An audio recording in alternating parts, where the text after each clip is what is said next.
بسم اللہ الرحمن الرحیم۔ السلام علیکم، آپ دیکھ رہے ہیں الف نیوز اور میں ہوں آپ کے ساتھ ماجد علی۔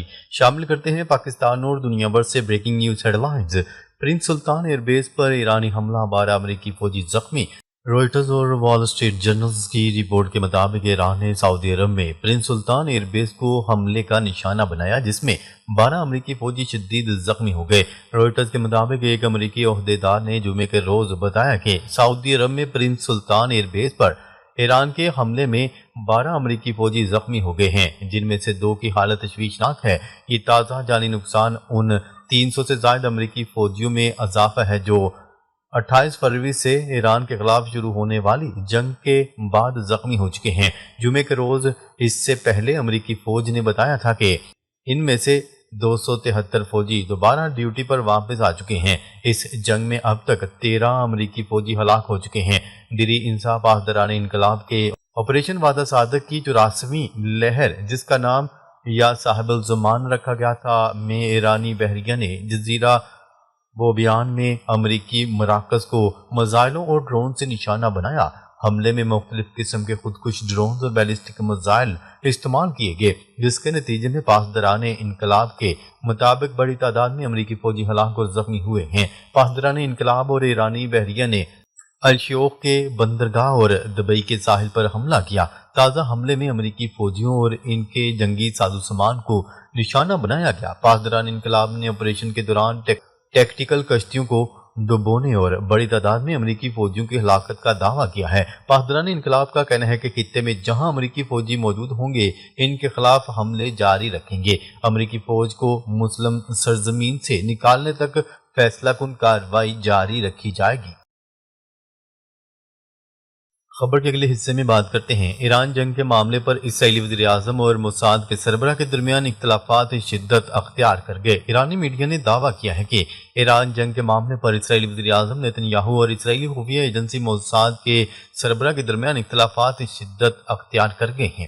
ایرانی میڈیا کے مطابق موساد کے سربراہ ایک ہفتے سے نیتن یاہو کی قیادت میں ہونے والی اہم میٹنگز میں شرکت نہیں کر رہے۔ عبرانی خبرساں اداروں کے حوالے سے ایرانی میڈیا کا دعویٰ ہے کہ اختلافات کی بنیاد اسرائیلی وزیر اعظم کی جانب سے موساد سربراہ پر الزامات بنی۔ ایرانی میڈیا کا دعویٰ ہے کہ نیتن یاہو نے الزام لگایا کہ موساد سربراہ نے اسرائیلی حکومت کو ایرانی فوج کی صلاحیتوں، ایران کی سیاسی اور سماجی صورتحال سے متعلق غلط معلومات دے کر گمراہ کیا۔ ایرانی میڈیا کے مطابق موساد سربراہ کی انہی غلط معلومات کی بنیاد پر ایران کے خلاف جنگ شروع کی گئی، جس کا نتیجہ غیر یقینی ہے۔ جبکہ شکست ہوئی تو یہ جنگ اسرائیل کے وجود کے لیے خطرہ بن سکتی ہے۔ ایرانی میڈیا کے مطابق موساد کا موقف ہے کہ اسرائیلی وزیر اعظم کو حقائق پر مبنی رپورٹس دی گئی تھیں، مگر نیتن یاہو نے اپنے طور پر جنگ شروع کی اور ناکامی کی ذمہ داری اسرائیلی وزیر اعظم پر عائد ہوتی ہے۔ خبر کے اگلے حصے میں بات کرتے ہیں یوکرین کا سعودی عرب کے ساتھ دفاعی معاہدے کا اعلان۔ یوکرین کے صدر ولادیمیر زیلنسکی نے کہا ہے کہ سعودی عرب کے ساتھ دفاعی معاہدے پر دستخط کر لیے ہیں، جو دونوں ممالک کے لیے فائدہ ہوگا۔ سماجی رابطے کی ویب سائٹ ایکس پر جاری بیان میں یوکرینی صدر زیلنسکی نے بتایا ہے کہ ہم یوکرین کی وزارت دفاع اور سعودی عرب کی وزارت دفاع کے درمیان دفاعی تعاون کے اہم معاہدے تک پہنچ گئے ہیں اور سعودی ولی عہد شہزادہ محمد بن سلمان کے ساتھ ملاقات سے قبل دستاویزات پر دستخط کر دیے گئے۔ انہوں نے بتایا کہ یہ دستاویز مستقبل میں معاہدوں، ٹیکنالوجی تعاون اور سرمایہ کاری کی بنیاد فراہم کرتی ہے اور اس سے یوکرین کا دفاعی حوالے سے دنیا میں کردار کا تاثر بھی مضبوط ہو رہا ہے۔ یوکرین کے صدر نے کہا ہے کہ ہم سعودی عرب کے ساتھ اپنی مہارت اور نظام فراہم کرنے اور انسانی جانوں کے تحفظ کو مضبوط بنانے کے لیے مل کر کام کرنے کو تیار ہے۔ یوکرین گزشتہ 5 برسوں سے بیلسٹک میزائلز اور ڈرونز کے اسی طرح کے دہشت گردی کے حملوں کی مزاحمت کر رہا ہے، جیسے اس وقت ایران کی حکومت مشرق وسطیٰ اور خلیجی ممالک میں حملے کر رہی ہے۔ ان کا کہنا تھا کہ سعودی عرب کے پاس بھی ایسی صلاحیت ہے جو یوکرین کے مفاد کا باعث ہے اور یہ تعاون دونوں کے لیے فائدہ مند ہو سکتا ہے۔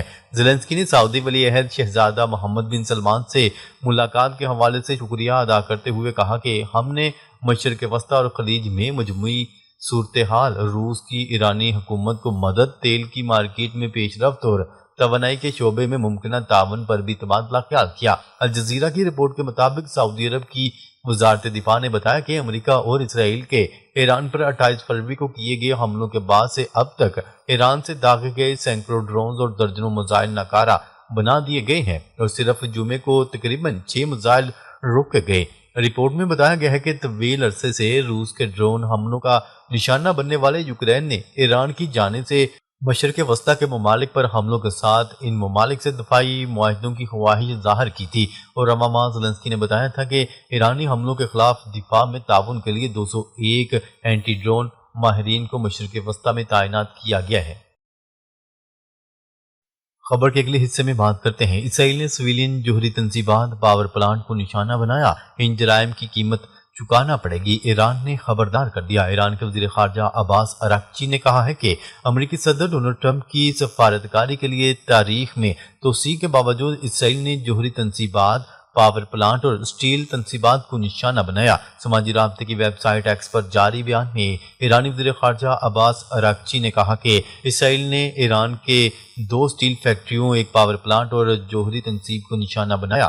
انہوں نے کہا ہے کہ اسرائیل نے یہ کارروائی امریکہ کے ساتھ مل کر کرنے کا دعویٰ کیا ہے۔ یہ حملہ ڈونلڈ ٹرمپ کی سفارتکاری کے لیے توسیع شدہ آخری تاریخ سے متصادم ہے۔ ایرانی وزیر خارجہ نے کہا کہ ایران کو اسرائیلی جرائم کی بھاری قیمت چکانا پڑے گی۔ غیر ملکی خبرساں ادارے کی رپورٹ کے مطابق اسرائیلی حملے میں مبارکہ اسٹیل کمپنی کو نشانہ بنایا گیا، جس کے نتیجے میں اس کے الیکٹریکل تنصیبات اور اسٹیل بنانے والا ورکشاپ کو شدید نقصان پہنچا، جبکہ اس حملے میں ایک شہری شہید اور 2 زخمی ہوئے ہیں۔ رپورٹ میں بتایا گیا ہے کہ ایک اور حملے میں خوزستان اسٹیل کمپنی کے اسٹوریج شیڈ کو بھی نشانہ بنایا گیا۔ ایران کی سرکاری خبرساں ایجنسی نے اصفہان کے گورنر کے حوالے سے رپورٹ کیا کہ امریکہ اور اسرائیل کے حملوں میں صوبہ اصفہان میں 25 مزدور شہید ہوئے۔ گورنر اصفہان نے بتایا کہ صوبے میں 2 پاور پلانٹس اور ایک پروڈکشن کمپلیکس کو نشانہ بنایا گیا، جس کی صلاحیت 914 اور 250 میگا واٹ تھی۔ حملوں میں دونوں تباہ ہو گئے ہیں۔ خبر کے اگلے حصے میں بات کرتے ہیں۔ ایران جنگ کے بعد سے حوثیوں کا اسرائیل پر پہلا میزائل حملہ، سائرن بج اٹھے۔ اسرائیلی فوج IDF نے تصدیق کی ہے کہ ہفتے کی صبح یمن سے اسرائیل کی طرف ایک میزائل داغا گیا۔ میڈیا رپورٹ کے مطابق حوثیوں کی جانب سے اس طرح کا حملہ ایران پر امریکی و اسرائیلی حملے شروع ہونے کے بعد سے پہلا حملہ ہے۔ اسرائیلی فوج نے کہا کہ خطرے کو روکنے کے لیے فضائی دفاعی نظام کو فعال کر دیا گیا اور نیگیو خطے میں بیرشیبا شہر اور آس پاس کی کمیونٹیز میں سائرن بجائے گئے۔ اس نئی صورتحال کے درمیان رہائشیوں کو ہوم فرنٹ کمانڈ کی احتیاطی تدابیر پر عمل کرنے کی ہدایات دی گئی ہیں۔ حوثیوں کی جانب سے یہ میزائل حملہ جنوبی اسرائیل کی طرف داغا گیا۔ بعد ازاں بیرشیبا اور قریبی علاقوں میں الرٹ جاری کر دیا گیا، جبکہ ایلات میں خطرے کے امکان کے حوالے سے ابتدائی وارننگ بھی جاری کی گئی ہے۔ خبر کے اگلے حصے میں بات کرتے ہیں۔ G7 ممالک کا ایران جنگ میں شہریوں پر حملے روکنے کا مطالبہ۔ G7 ممالک کے وزراء خارجہ اجلاس کے مشترکہ اعلامیے میں علاقائی شراکت داری، شہری آبادیوں اور اہم انفراسٹرکچر پر تنازع کے اثرات کم کرنے کی اہمیت پر زور دیا گیا۔ اجلاس میں امن ہرمز میں جہاز رانی کی محفوظ اور ٹول فری آزادی کو بحال کرنے کی ضرورت کا بھی اعادہ کیا گیا۔ G7 ممالک کے وزراء خارجہ کے پیرس میں ہونے والے اجلاس میں سعودی عرب، برازیل، جنوبی کوریا، بھارت اور یوکرائن بھی شریک ہوئے۔ خبر کے اگلے حصے میں بات کرتے ہیں۔ بھارت نے اپنی دفاع کو مضبوط بنانے کے لیے ٹرانسپورٹ طیاروں، روسی ساختہ دفاعی میزائل سسٹم S-400 اور بغیر پائلٹ کے حملے کرنے والے طیاروں کی خریداری کے لیے $25 ارب کی منظوری دے دی۔ غیر ملکی خبرساں ادارے کی رپورٹ کے مطابق بھارت کی وزارت دفاع نے بتایا کہ دفاعی خریداری کے لیے $25 ارب کی اس منظوری میں ٹینک کا گولہ بارود، گن سسٹمز اور فوج کے لیے فضائی نگرانی کا نظام، بھارتی فضائیہ کے زیر استعمال سکھوئی 30 کی صلاحیت بڑھانے اور کوسٹ گارڈ کے لیے ہوور کرافٹ کی خریداری شامل ہے۔ بھارت کی وزارت دفاع کی جانب سے اس کے علاوہ روس کی کمپنی JSC روسوبرون سے ٹونگاسکا فضائی دفاعی نظام کے حصول کے لیے $4.70 کے الگ معاہدوں پر دستخط کیے گئے ہیں۔ بیان میں کہا گیا ہے کہ بھارت نے دفاعی طور پر 71 ارب ڈالر مالیت کے 55 منصوبوں کی منظوری دی ہے اور 31 مارچ کو ختم ہونے والی مالی سال کے دوران مزید 2.28 ٹریلین بھارتی روپے کی مالیت کے دیگر 503 معاہدوں پر دستخط کیے گئے ہیں اور یہ اعداد و شمار ایک مالی سال کے دوران اب تک کی بلند ترین سطح ہے۔ ناظرین، اب تک کے لیے اتنا ہی۔ مزید خبریں لے کر بہت جلد آپ کی خدمت میں حاضر ہوں گے، تب تک کے لیے اپنا خیال رکھیے گا۔ اللہ نگہبان۔